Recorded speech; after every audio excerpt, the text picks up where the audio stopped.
What's up, everybody? Welcome back to another episode of She or They with Kittens. I'm Kittens, and today I've got G-Flip on with me.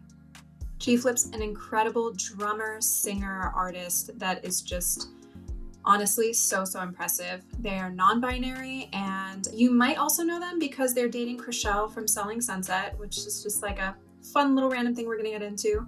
But I'm really excited to have G on today because I think they are really important and powerful in how they represent and share their art and support the queer community as a non-binary artist. Today's episode, we're going to get into all kinds of good stuff with G-Flip around mental health, identity, non-binary identity, how to support your community, all the great stuff that they're doing around that, projects they have to come, music, what they want their legacy to be, fun creative stuff. Obviously, we're going to get into relationship stuff too, as we do.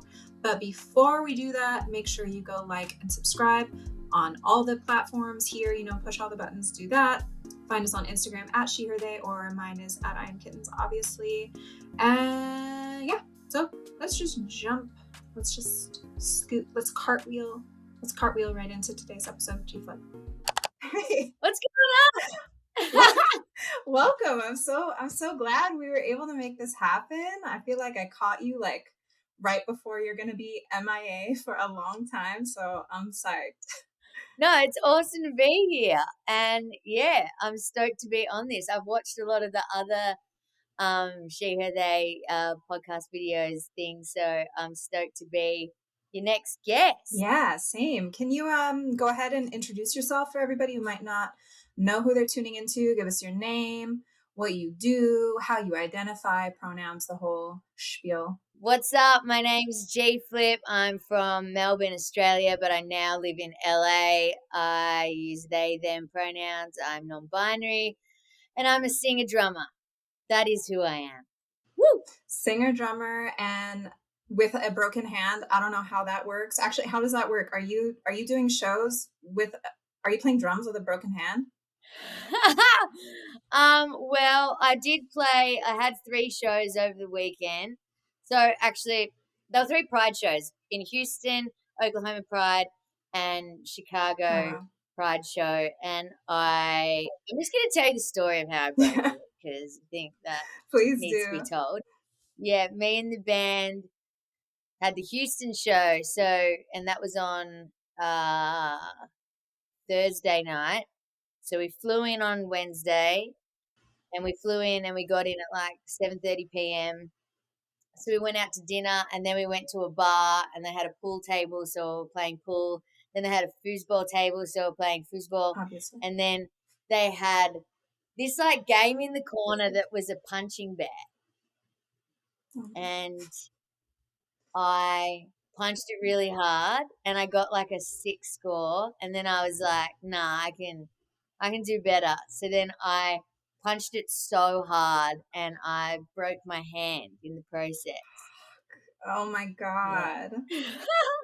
So then I was trying to be tough and I was like, nah, I don't need to go to the hospital. But my hand was broken. And I knew straight away, I was like, oh yeah, broke my hand.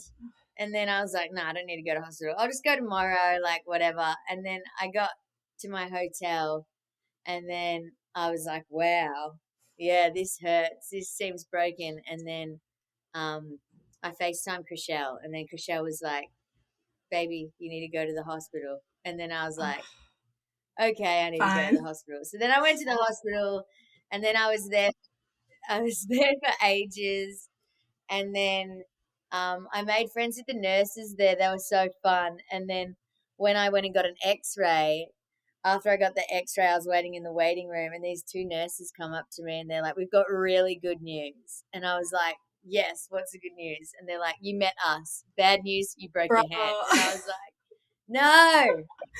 Oh no. So how long are you stuck like that? I'm stuck like this for 6 weeks. Oh, woof. God. Yeah. I'm so sorry.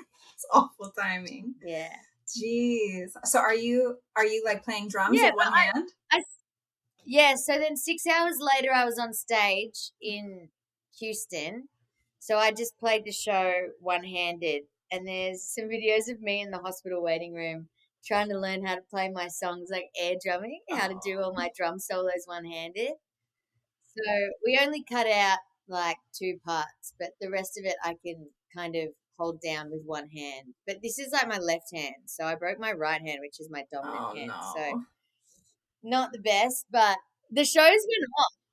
The shows were wild, and I had my little chicken wing sling on, and I'm running Aw. around. I And saw videos. I'm like, damn, like, it was respect. still sick.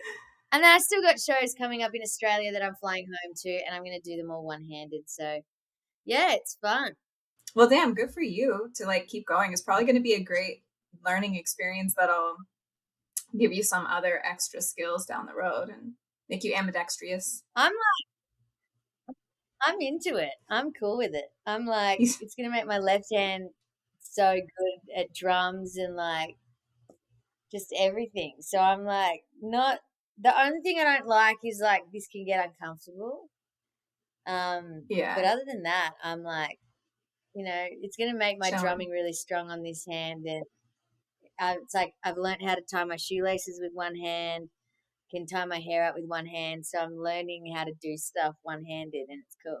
That's useful. Useful skills for sure, for sure. So you have a single called Waste of Space and a video that our friend Naz directed, and I'm just like psyched on it. Can you tell me a little bit about like the inspiration and the meaning behind all of that? Yeah, I guess this is probably one of my most like deep and personal songs that I've ever written and I've ever put out. Um, it's basically a song about me coming to terms with gender identity as a kid and being confused as a kid and not, I never understood what being non-binary was when I was like 6, 7, 8, 9, 10, 11, 12. Like, growing up, the word non-binary Yeah. wasn't around. Um, so being confused with my gender identity as a child and not understanding it and not feeling like I fit in, and there's like a clear story in my brain when I think about my journey of being non-binary, and like one of my first memories where it's really clear to me that, oh yes, I am non-binary was um, when I was a kid. I'd wear the boys' uniform to school, and I had short hair and I wore like the trousers and stuff, and I'd hang out with my crew of boys and we'd play footy and Pokemon cards and like roll in the dirt or do whatever we do. And then one day I came to school and they realized I was a girl, so they said I couldn't play with them anymore. So then in my little boys' uniform, I've walked over to the girls in dresses in the female uniform, and they wouldn't let me play with them either because I was in the boys' uniform and I was a boy. So then I was left in the middle of this binary, and they teased me and called me a waste of space because that was like the insult when you're like 7 or 8 years old. Um, and that's always such a clear story when I think Aw, of, that's my heartbreaking. journey and discovering that and realizing that I'm non-binary. Um, so yeah, I wrote this song called Waste of Space. It's about gender identity, and it was really moving making this beautiful music video with Naz, our friend. And I used 20 non-binary humans. We all got together and we made this really beautiful piece of content, which I'm so excited to share with everyone. And it was so emotional on set. Like everyone was crying, like everyone was cheering each other on when we did all our solo scenes, and Aw.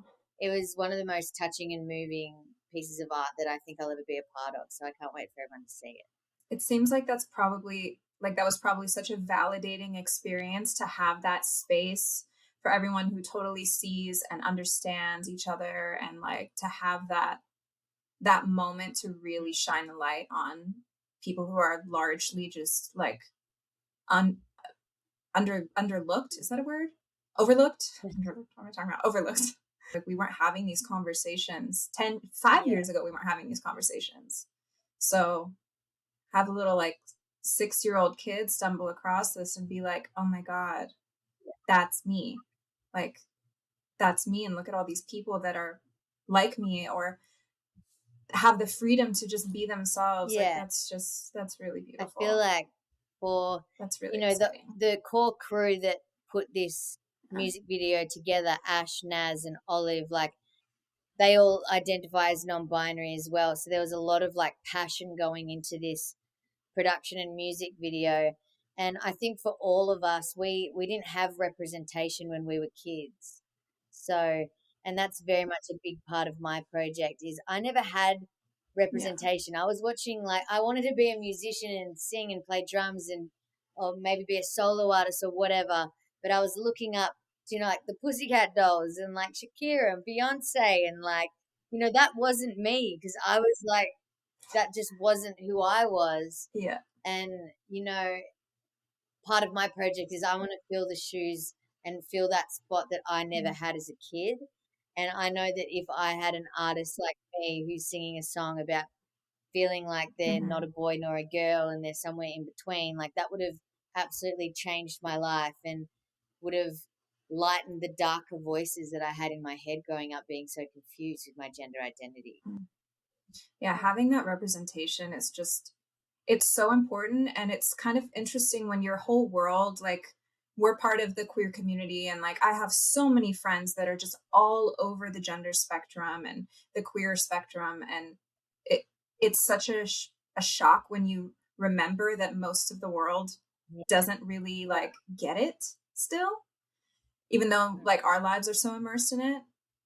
So it's like there's never enough representation, there's never enough content out there that shows these diverse and expansive identities. Like this shit changes people's lives. Anyways, so I know like you really prioritize having a mostly queer and gender nonconforming like team crew on everything you work on, which I think is cool. So how do you go about finding people to fill all these roles, number one? And also, how do you feel like having a largely queer, diverse team on whatever you're working on, how do you feel like that influences the outcome of the project? Yeah, it's definitely something that's like very, very important to me. Like, obviously, a lot of like cis men are in these industries, music industry, film industries. They're the ones behind the camera, behind the mixing desks. Like, if you look at the stats, these jobs are filled mostly by men. And, I think about this music video I just made about being non binary and telling that story. And, like, I couldn't have, like, told that story or brought, like, that passionate art and, like, this amazing, like, music video to the world if it wasn't for the crew. And all the crew are non binary, so they get it. So they get, they get what I've gone through. We have similar stories. And really, music is just like telling stories. Like, I'm writing lyrics and it's like stories from my life that I'm sharing. So, for me, I love having, you know, people that I identify with and who understand and who've gone through similar struggles around me, because it's just authentic and it makes the art more authentic and I don't have to explain myself, and it just makes everything easier and just like more pure. And they're just like the teams that I work with, and especially Naz and Naz's whole production crew and everyone around Naz are just such beautiful, beautiful humans. And it just makes the whole experience of making art, especially queer art or gender nonconforming art, just so much easier because, there's no explaining. Like, I'm sure, like, Yeah, like they just get you. yeah, they get it. Like recently, I'll walk on set and find out that they hired almost exclusively queer women. And I'm like, oh my God, the photographer's not a dude. Like, and I just automatically, the stylist, not like a dude or a straight anyone. Like, and I just automatically am like, oh, I don't have to explain what makes me uncomfortable. And like, I don't feel like I'm being viewed through this cis male gaze. Like, it's just so much more comfortable. And just, I feel like with any kind of story sharing and creation, it's just like, it's night and day having people that identify with you and get you. I think the first time I heard of you was because of the track with Lauren Sanderson, who has an episode of this show. If you haven't watched it, go watch it. Which, so sick. Gay for Me is so hard. Like that shit's fucking fire. How did you guys get linked up? Lauren motherfucking Sanderson. All right. Lauren actually just texted me. So me and Lauren met not too long ago. Actually, last year in November or December. But I don't know. Me and Lauren are like, we were like meant to be in each other's lives. The first day we met, we were wearing the same thing. We were wearing the exact same clothes, and not just like a white t-shirt and blue jeans. We were both wearing black pants with like splattered like paint and drawings all over them, and both wearing red tops with like all these like lines on them. And we were just like, what is going on? Like we're wearing this like oddly specific. Yeah, oddly specific, and we're the exact same height.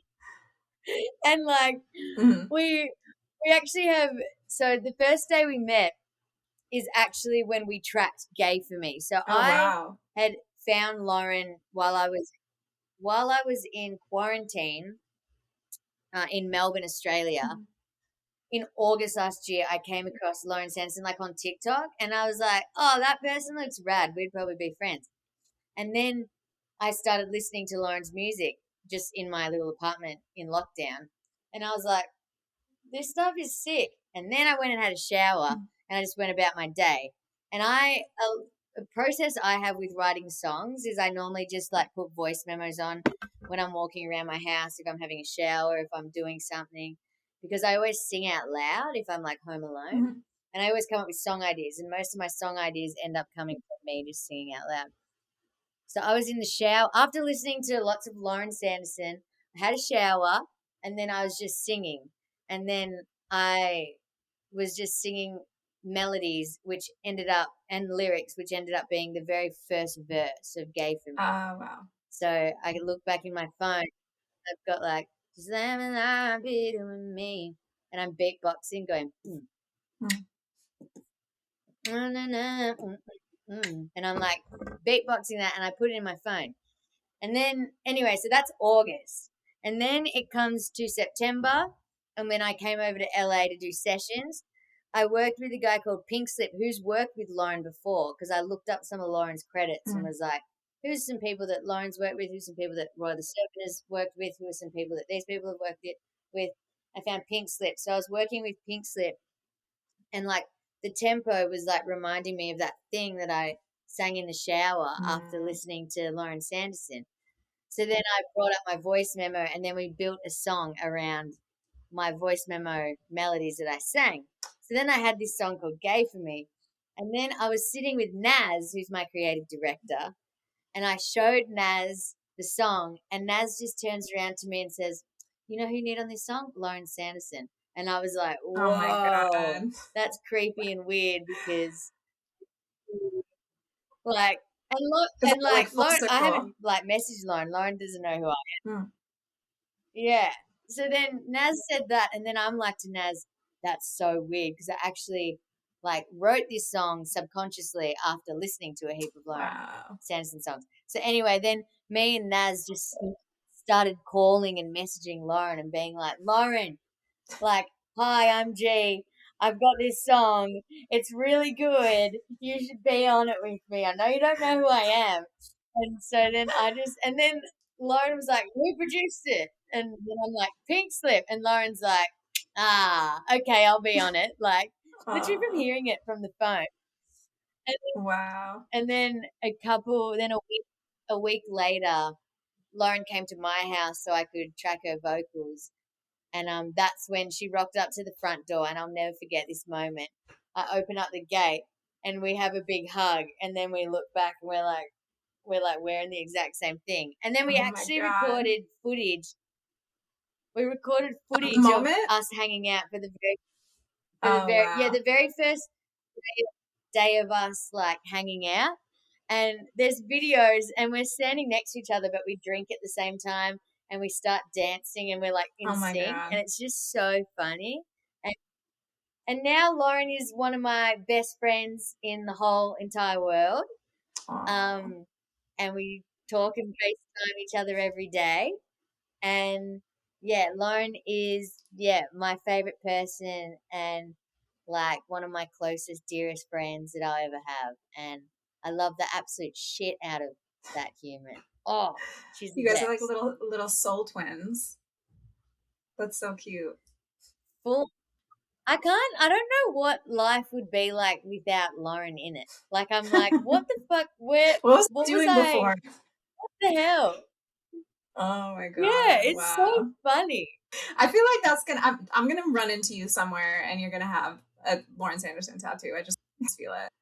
Actually, That's a segue because obviously I have to ask you about your relationship because like so many interesting facets here.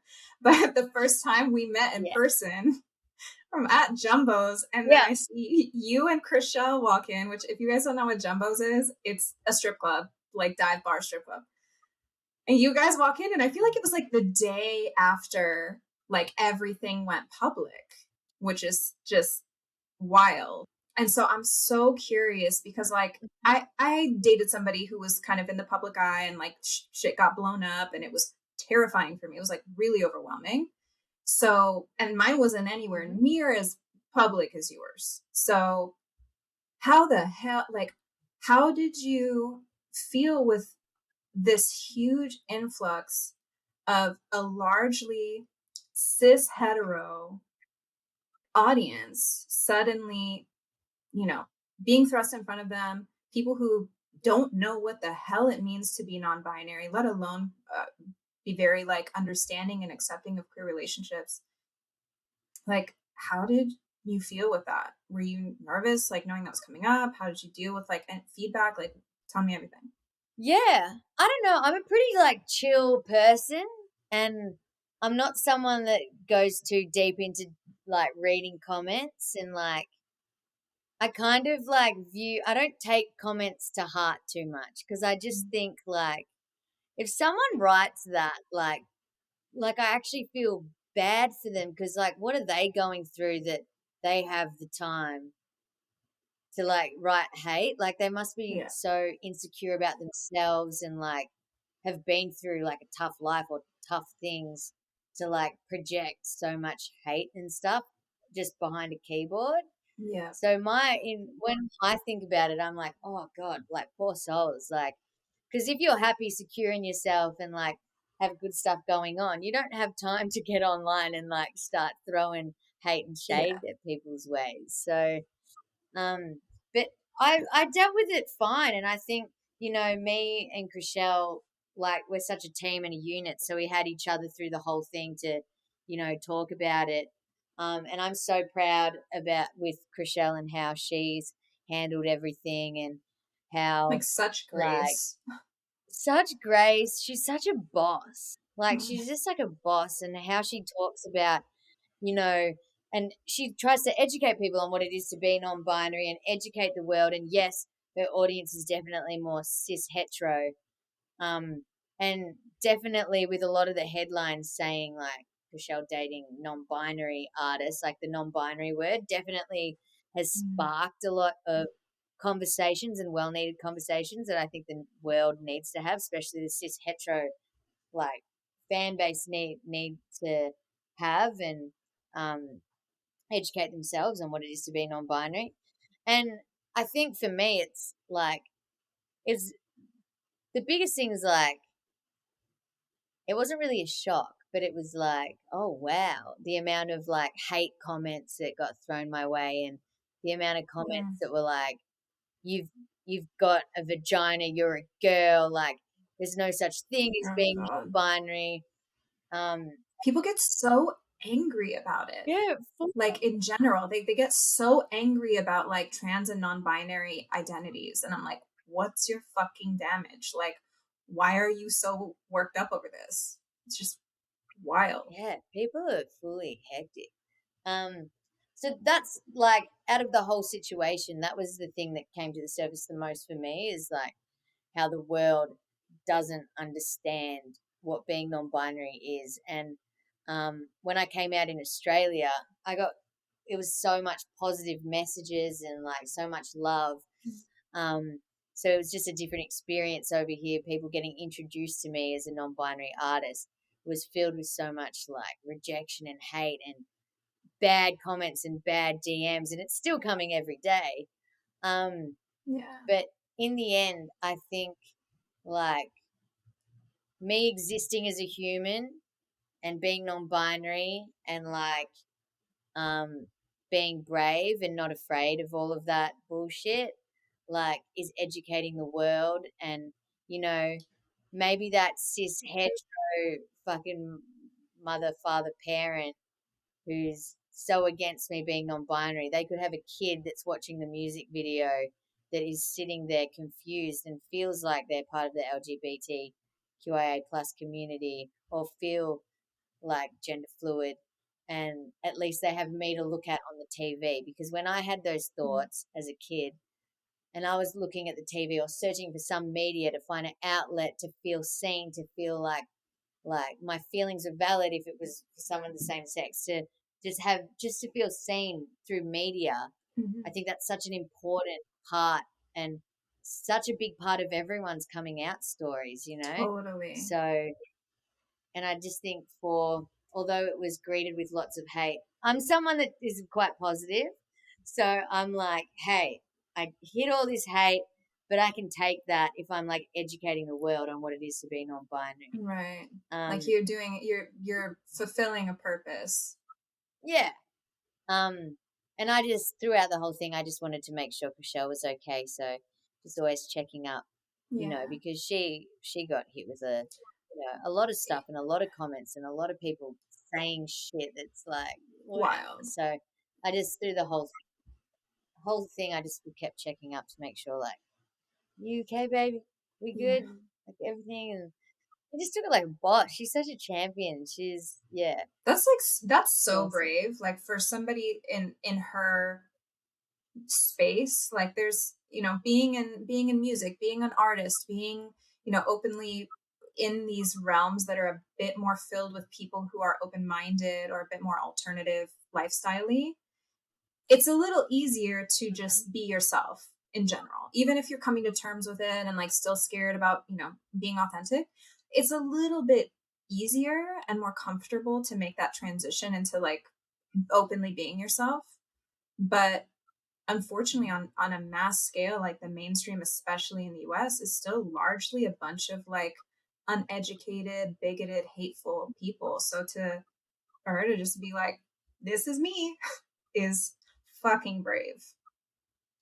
Like, It's respect. so brave. I think it's world changing, like changes the world. Like so I admire her so much, and yeah, she's just a boss. And most people would, might shy away from that or sharing like their relationship details and who they're dating because they're scared of the backlash they're gonna get. Yeah. But she's armored up and went for it.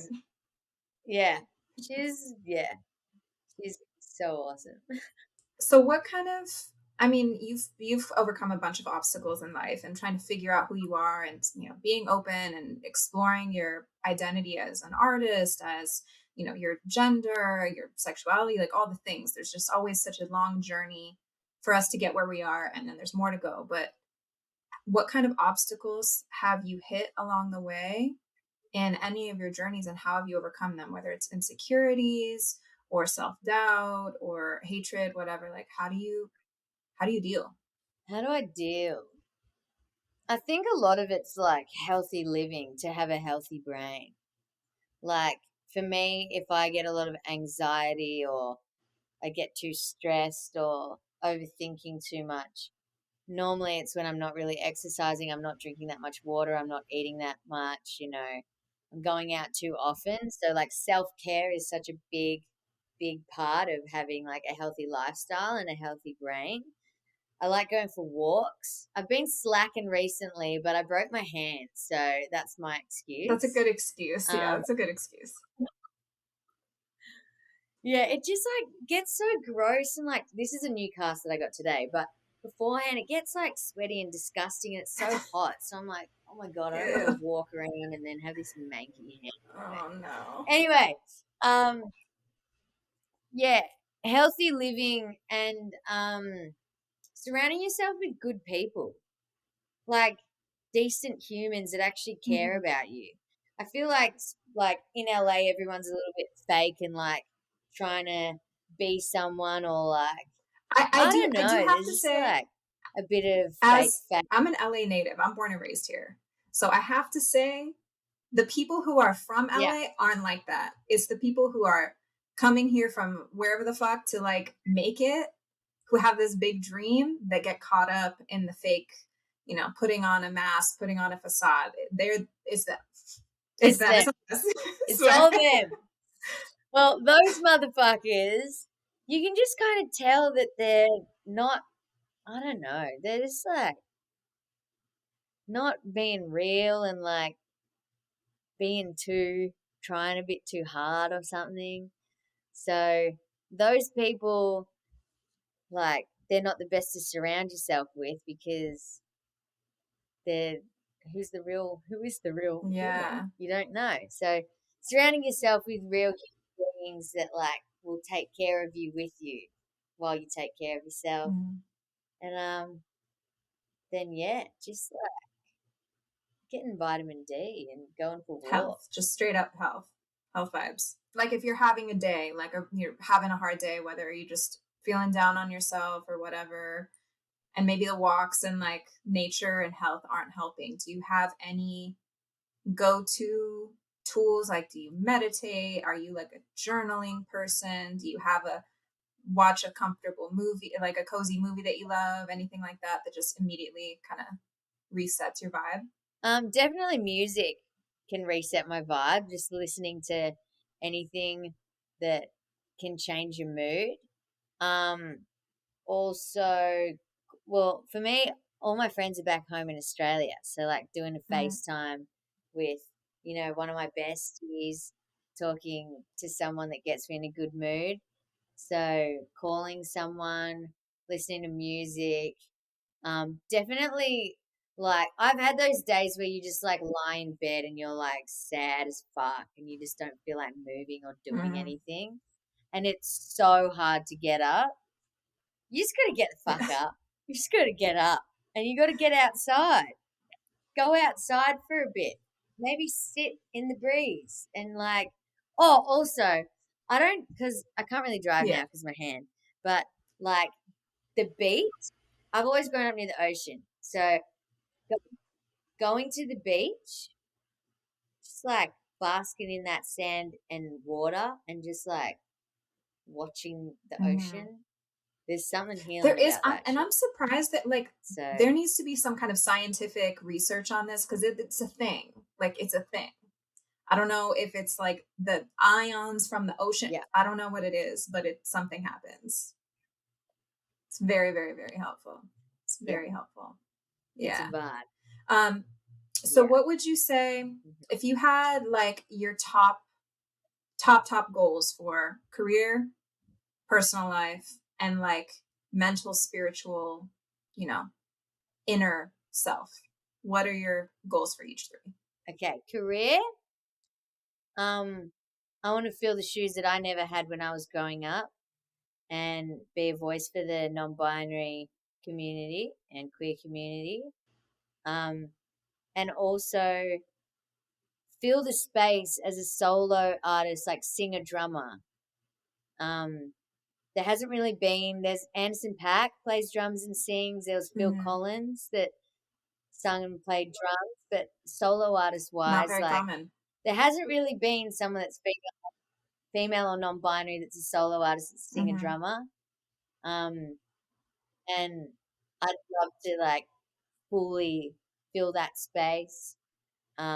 And then yeah, use my platform for good and use my platform so that you know people who are um, growing up queer, feeling like they don't fit within the binary, they have my project to look to and feel less alone. So that's my one for career.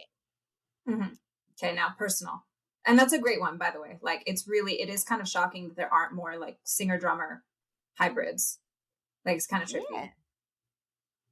it is trippy. Okay, personal. Mm-hmm. Personally, I just want to be able to live this crazy life and do these crazy things I want to do and still be happy at the end. Because I feel like with a career in the public eye, when you live a life where there's no consistency. Like Yeah. for anyone that is a touring musician and lives life in like the media world, there's no consistency. You wake Yeah. up at different times every day, you're in different time zones, your body's having to deal with like 4 hours sleep one night, and then you've got like 8 hours the next day, and then 2 hours the next day, and you're going to all these parties and meeting all these people. You meet that many fucking people, and it's hard. And then it's to keep sane and live your dream, like making music and touring relentlessly, and the scrutiny and the backlash you can get at some points, to at the end of the day be like, fuck, like I'm still stoked and happy about it, and it didn't like take me off the rails too much, to end my career being healthy, what, like healthy body wise, physically Yeah. healthy, and mentally happy and healthy. I think that's personally what I'd want to get, I mean, is that's my that's goal. a huge, huge thing. It's like we see this time and time again, like the biggest artists, the biggest entertainers of our time, what even across all arts, whether they're like painters or actors or whatever, it's like the biggest ones are the most miserable.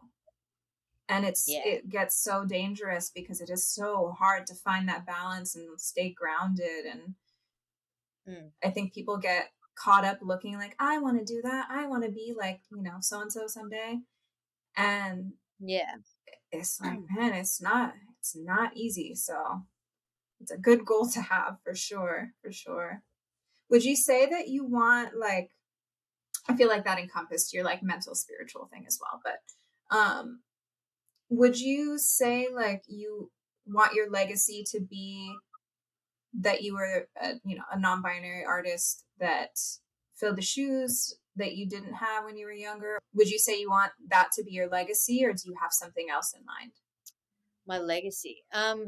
Yeah, definitely. Well, I want to educate the world on what being non-binary is, and I feel like that's a new fire that's been lit up in me since, you know, obviously me and Chrishell have been in the tabloids, and how much hate I've got from like this side of the world not understanding what that is. So there's definitely a fire in me that really wants to educate and like teach people what being non-binary actually is. Um, so there's definitely that part that I want as part of my career and legacy, is that, you know, when you look back in like non-binary history, like it would be like a dream to be a part of that, to say like I helped educate the world on what that exactly is. And Mm-hmm. I'm going to do that, and I strive to do that. I know you've been working on a bunch of music. Do you have an album like ready to go? Are you still in recording mode? Like, what can we expect from you music I'm, wise? I'm still writing and recording. The next, going back to Australia, then I'm coming back, spending a whole month trying to get my massive pile of songs and make it a little bit shorter to make a body of work and put an album together. So yeah, I am working towards an album, and it's just, trying to get the last best songs out of me, and then uh, piling them together to make a cute little package. Yeah. Are you gonna tour before you have that out? Like, can people come see you soon, or are you gonna chill, finish up in studio then tour? Um, for the rest of the year, I've got lots of festivals all around Australia. So a lot of coming back and forth. So far, for the rest of the year, um, I think I have a few scattered shows around the US. I've got a festival in Mexico. Some things are in talks at the work in the works, but no like actual headline tours um, yet. So You know, after album. that might Yeah. be something around album time, but you never know. Yeah. Shit works fast these days, and things are always changing. Yeah. Someone might call me and be like, "Hey, do you want to support me on this tour?" And I'll be like, "Fuck yeah, let's Yeah. go." Oh yeah, you were on tour with Fletcher for a while. How did that go? I was on tour with Fletcher, and it was probably one of the best tours I've ever been on, and I had maybe the most fun of my whole entire life. It was the best, and Carrie's amazing. Carrie's the best. And their whole crew and whole team, we just had too much fun, and we were all like crying when we had to leave. We didn't want to leave each other, and it was just like, it was awesome. It was one of the best times of my What would you say your best memory from that tour is? life. If you had to pick one. Oh, my best memory from that tour. Wow. Probably the last night we had. We had a big party after, and it was our last night. It was really fun, and Carrie bought me this cake that like had all my favorite things on it. Like that went back into my like childhood, like, and then like Oh photos of wow. me and Carrie and like Lightning McQueen and all these Oh my crazy god. things, and it was like the coolest cake I've ever got. That was so like personal. And then yeah, that last night was just like awesome and just so much fun, and like yeah, never forget it. Love that. Okay, so I have one more question for you. I ask everybody this. It's like how to wrap shit up. Um, if you could have your dream creation zone, that it literally there are no limits. You could be under the water. You could be on a different planet. The room could be made of fog. Like whatever. What would be your dream creative space? Oh my gosh, this is a great question. Okay. Well, okay. I would have like like like a warehouse, like huge warehouse, and then like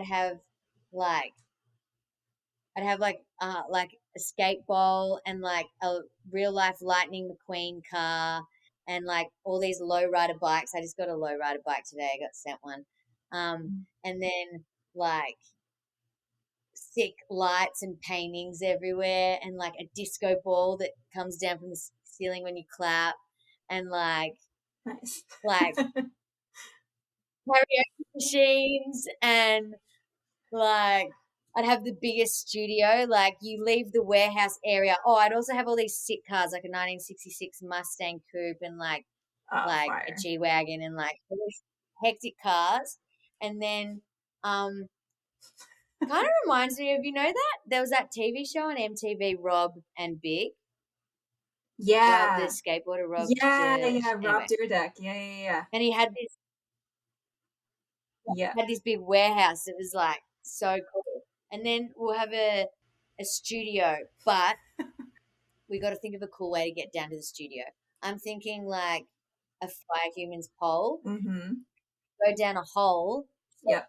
and then you're in the studio, and it's like low lit and like has like luminous like blue lights, and there's like a drum room that has like legit fucking 50 drum kits and like Oh wow. 50 different snare drums, and there's 3 or 4 drum kits set up. I'm going into hectic detail. No, I Then love there's a this. I guitar love this. wall, all these guitars, and like a fucking really good collection of guitars, and they go down in order of like year. So like all my vintage, like my oldest guitar's like 72, but like a whole guitar wall, a bass wall, synth walls, Wow. like hectic, and then like a whole production suite, and there's like random bowls of Skittles everywhere. And Skittles. then Okay.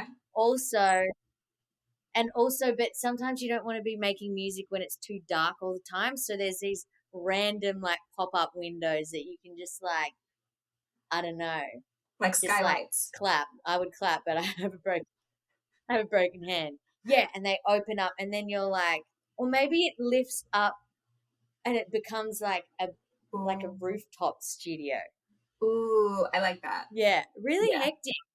I think that's the There's vibe. always tacos. You can get fresh tacos at any time. And Lauren Sanderson is always around. She never leaves. She just lives there. She exists there at 24/7. Yeah, Lauren Sanderson never leaves, is always around. And everyone like has the best time. There's like, this sounds like I'm drugging people, but there's like gas, gas that makes everyone just happy as fuck. That sounds a bit too hectic. That sounds like I'm drugging people. Scrap that one. Scrap that one. They can consent to it. They can consent to it. And there's a grand piano that's white, and it's just like the most lit space. It's sick. And there's like water coolers everywhere. So if you need a chill drink, there's one right there to your left. There's one there to your right. And there's PlayStation 1 this. and 2 maybe. And oh wow. And there's a pool table. Yeah. Okay. I could keep going, but we're gonna wrap that up. I mean, that sounds pretty solid. That sounds pretty solid. I love that.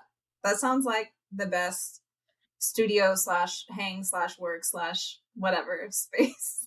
That's probably the best answer I've gotten so far on the show. I'm not gonna lie. So thank you for that one. Your question was so open. Like you could just like go hectic. Like that was your dream creative space. Like, well, fuck that. All right, let's hit it. Yeah. Okay. Cool. It's like I love asking that one because everyone's got completely different answers. Like so wild. And like you ask an artist what their dream creation is, like they're gonna give you some crazy shit. So I love that. Yeah. Okay, so that's kind of all I got for you. But do you have any final thoughts, words, messages you want to leave everyone off with? Thank you for listening to me talk for a while. And if you don't know who I am, please check out my stuff. And I hope you're having a ripper day. And hopefully one time we run into each other on the street and say hi. I love Ripper Day. That's so cute. I've never heard that one. I love that. Oh, well, thank you so much. This was amazing. I'm psyched. We got to do this. So thank you. I'm psyched as well.